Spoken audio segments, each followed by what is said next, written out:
Selamat datang di kasus tak terungkap.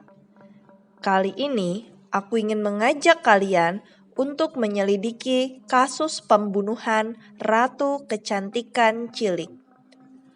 Kasus ini sangatlah pelik dengan detail yang membuat hati bergidik. Siapkah kamu menjadi penyelidik untuk menemukan siapa pelaku sebenarnya? Let's check the case.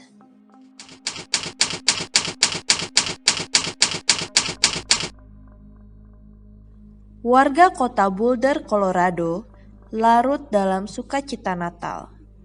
Begitu juga dengan keluarga John dan Patsy Ramsey. Pohon Natal dengan hiasan berwarna-warni berdiri tegak di ruang tamu. Keluarga Ramsey pun menghadiri pesta Natal di kediaman keluarga Fleetwood dan baru kembali sekitar pukul 9 malam. Begitu sampai di rumah, pasangan Ramsey segera pergi tidur di kamar mereka yang terletak di lantai 3. Setelah sebelumnya membawa si bungsu yang sudah tertidur di dalam mobil menuju kamarnya di lantai 2. Si anak sulung pun segera pergi ke kamar tidurnya untuk tidur. Walaupun ternyata ia berkata bahwa sebenarnya ia tidak langsung tidur di kamarnya. Keluarga Ramsey rupanya berencana akan pergi berlibur ke Michigan keesokan harinya.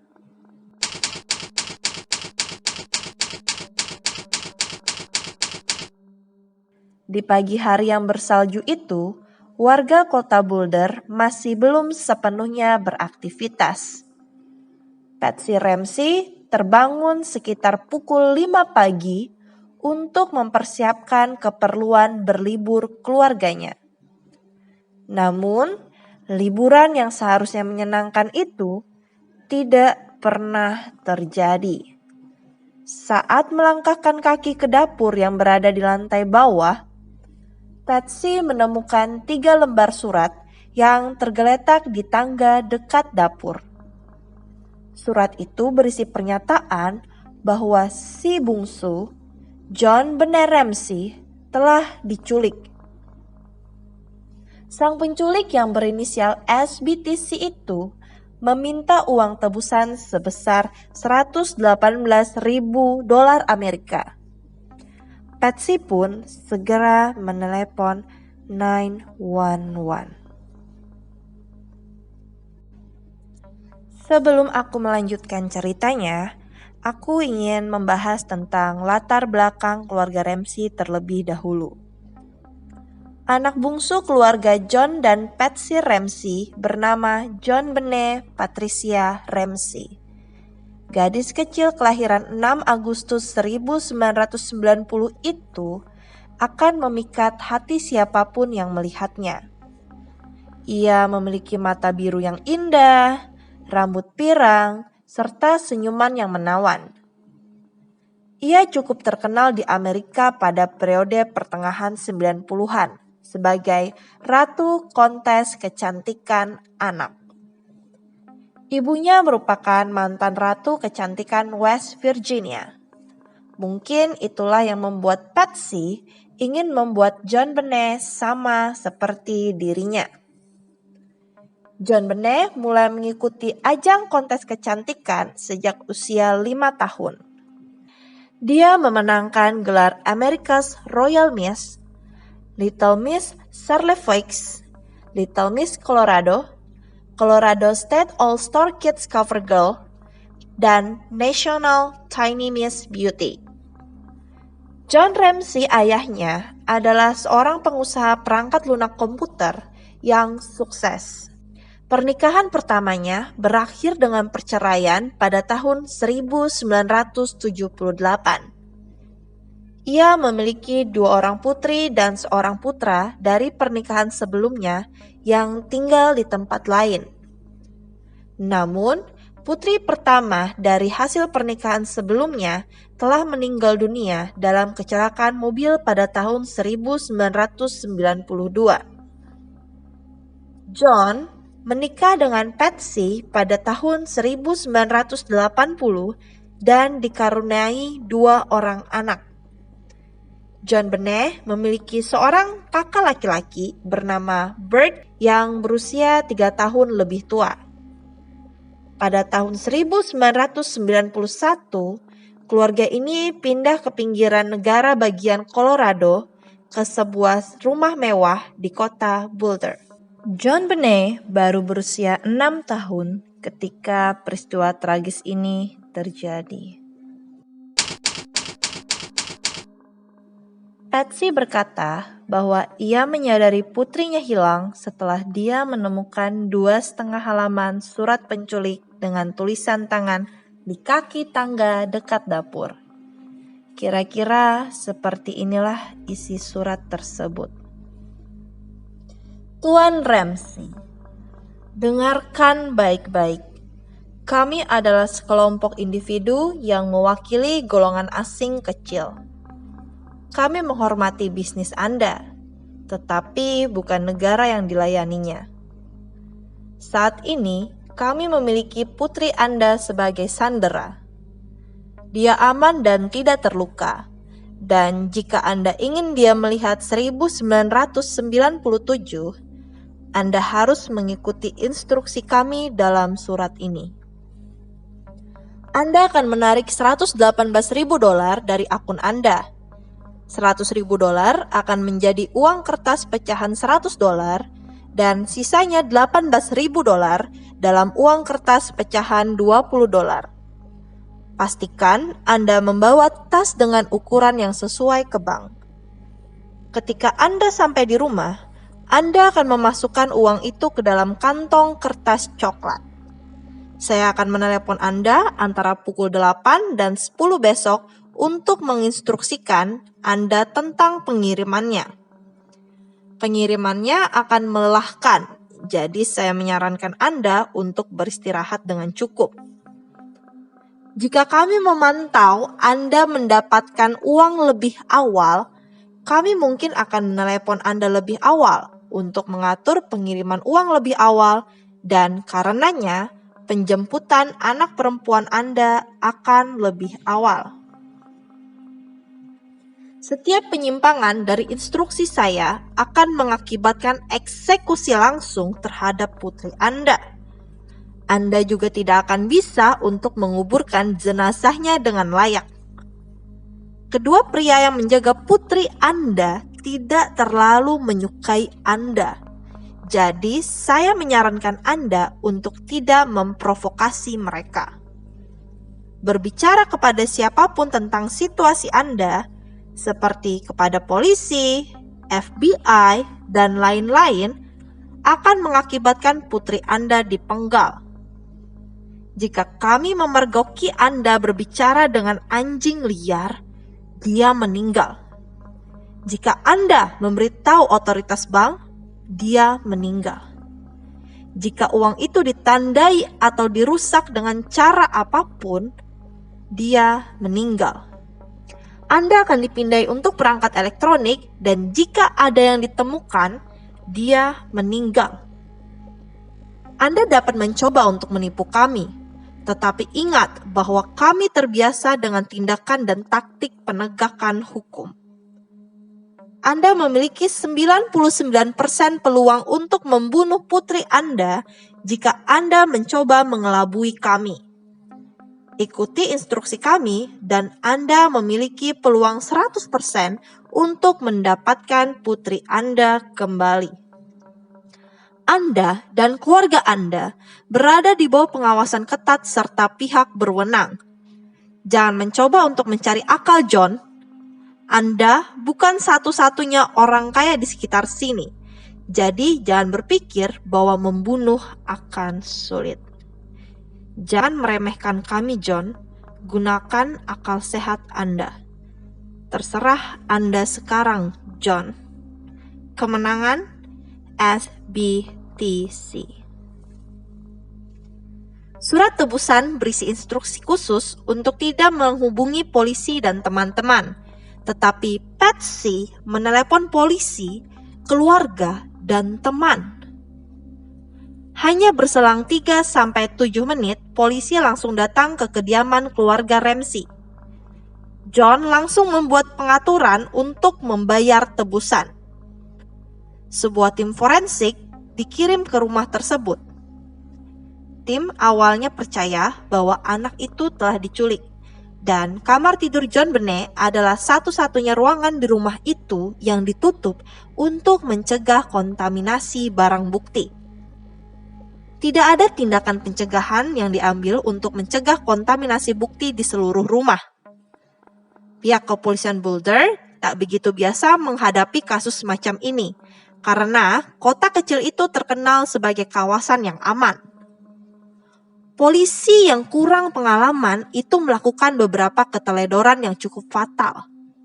Teman-teman dan pendeta keluarga Ramsey yang ditelepon oleh Patsy telah tiba dan beraktivitas di rumah itu seperti biasanya.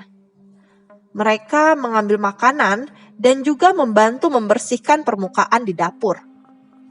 John Ramsey pun tetap mengirimkan Burke, anak sulungnya, ke rumah kerabat terdekat, walaupun hal ini sempat dicegah petugas polisi, karena seharusnya Burke memberikan kesaksian karena ia berada di dalam rumah itu saat kejadian. Pasangan Ramsey bersikeras bahwa Burke hanya tidur, dan para kerabat mengatakan bahwa Burke masih terlalu kecil. Detektif Boulder, Linda Arnn, tiba sekitar pukul 8 pagi. Ia berusaha untuk mengumpulkan semua orang di ruang tamu dan meminta mereka untuk tidak berjalan-jalan di sekeliling rumah untuk kemungkinan menghancurkan barang bukti. Para petugas kesulitan untuk mengamankan TKP dan para saksi karena banyaknya orang yang ada di dalam rumah pada saat itu. Keadaan ini semakin diperparah karena petugas yang seharusnya bekerja saat itu banyak mengambil absen libur karena Natal. Saat pukul 1 siang, Detektif Linda Arnn meminta untuk melakukan pemeriksaan menyeluruh di rumah megah yang sangat luas itu. Detektif Arnn meminta John Ramsey dan Fleet White, seorang teman keluarga, untuk menggeledah seluruh rumah dan melihat apakah ada yang tidak beres. Mereka memulai pencarian di ruang bawah tanah. John membuka pintu yang terkunci dan telah diabaikan oleh petugas polisi sebelumnya. Dan ia menemukan John Benet di salah satu ruangan itu. John Benet ditemukan dalam keadaan sudah tak bernyawa dengan kondisi yang sangat memilukan. Mulut John Benet ditutup dengan lakban, tali ditemukan di sekitar lehernya, kedua tangannya terikat ke atas kepala, dan tubuhnya ditutupi oleh selimut putih. John mengambil tubuh anak itu dan membawanya ke atas. Ketika John Benet dipindahkan, TKP semakin terkontaminasi, dan bukti forensik kritis tidak mungkin lagi didapatkan. Hanya dalam hitungan jam, dugaan pelaku mengarah pada anggota keluarga Ramsey. Dugaan yang mengarah pada keluarga Ramsey bukan tanpa sebab. Didapati banyak sekali kejanggalan pada kasus ini yang biasanya tidak ditemukan pada kasus penculikan dan pembunuhan lainnya.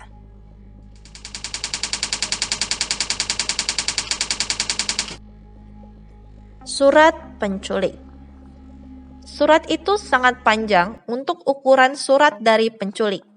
Belum lagi ternyata surat tersebut ditulis dengan pena dan buku catatan dari rumah Ramsey. Ditemukan juga bahwa sang penulis sempat berlatih untuk menulis surat tebusan di dalam buku catatan di rumah itu. Biro Investigasi Federal atau FBI mengatakan kepada polisi bahwa sangat tidak biasa surat penculik sepanjang itu ditulis di tempat kejadian perkara.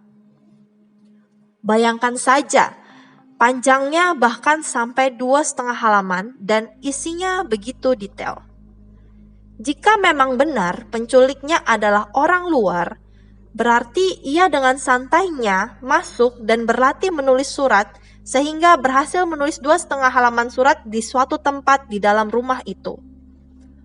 Wajarnya, penculik dari luar akan menulis surat sesingkat mungkin dan segera kabur agar tidak ketahuan. Polisi sempat berpikir bahwa catatan itu dibuat-buat karena tidak memiliki sidik jari kecuali Patsy dan pihak berwenang yang menanganinya. Polisi langsung meminta sampel tulisan tangan dari John, Patsy, dan Burke yang saat kejadian berada di dalam rumah itu. Setelah dianalisis para ahli, tulisan di lembaran surat itu mirip dengan tulisan Patsy. Namun, Pengadilan Federal memutuskan sangat tidak mungkin bahwa Patsy menulis catatan itu berdasarkan pendapat 6 ahli tulisan tangan bersertifikat. Pengadilan meratapi eksistensi para ahli sebelumnya yang menuduh Patsy tanpa dasar ilmiah.